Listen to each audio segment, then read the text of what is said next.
بسم الله الرحمن الرحيم.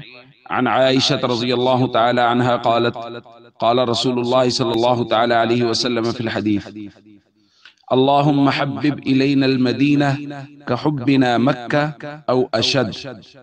الحدیث رواہ البخاری۔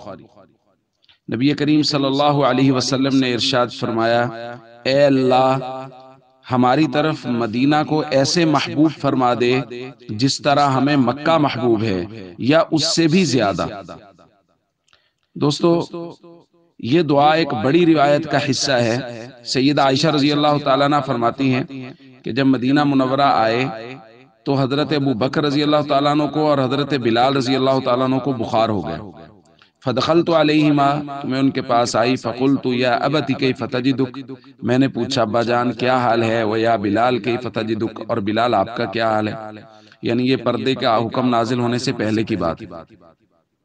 سیدہ عائشہ رضی اللہ تعالیٰ عنہ فرماتی ہیں: وکان ابو بکر اذا اخذته الحمى، جب حضرت ابو بکر رضی اللہ تعالیٰ عنہ کو بخار ہوتا تھا تو وہ یہ شعر پڑھا کرتے تھے: کل امرئ مصبح فی اہلہ والموت ادنی من شراک نعلہ، ہر آدمی اپنے گھر والوں میں صبح کرتا ہے حالانکہ موت اس کے جوتے کے تسمے سے زیادہ اس کے قریب ہوتی ہے۔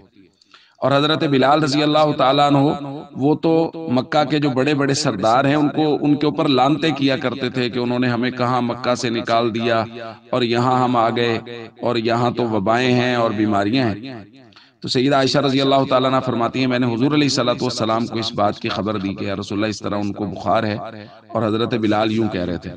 تو اس وقت حضور علیہ الصلوۃ والسلام نے یہ دعا فرمائی: اللہم حبب الینا المدینۃ کحبنا مکہ او اشد وصححھا، اے اللہ ہمیں مدینہ ایسے محبوب فرما دے جس طرح ہمیں مکہ محبوب ہے، بلکہ اس سے بھی زیادہ مدینہ سے محبت، اور اس کی آب و ہوا کو درست فرما۔ دوستو، ہمارے یہاں کچھ لوگ ایسے بھی ہیں جو یہ اعتراض کرتے ہیں کہ جی یہ لوگ جو مکہ جاتے ہیں، مکہ حالانکہ زیادہ ثواب ہے نمازوں کا، پھر بھی مدینہ مدینہ کرتے ہیں کہ جی مدینہ جانا ہے، مدینہ منورہ پہنچیں گے، وہاں بہت سکون ہے۔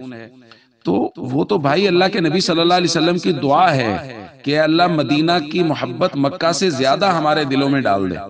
تو اس لیے مدینہ منورہ سے محبت کرنا، مدینہ منورہ کی چیزوں سے محبت کرنا، روضہ پاک سے محبت کرنا، مسجد نبوی سے محبت کرنا، یہ تو یوں سمجھ لیجئے ایمان کا باقاعدہ حصہ ہے، اور اللہ کے نبی صلی اللہ علیہ وسلم کی دعا کا اثر ہے پوری امت میں۔ السلام علیکم ورحمۃ اللہ وبرکاتہ۔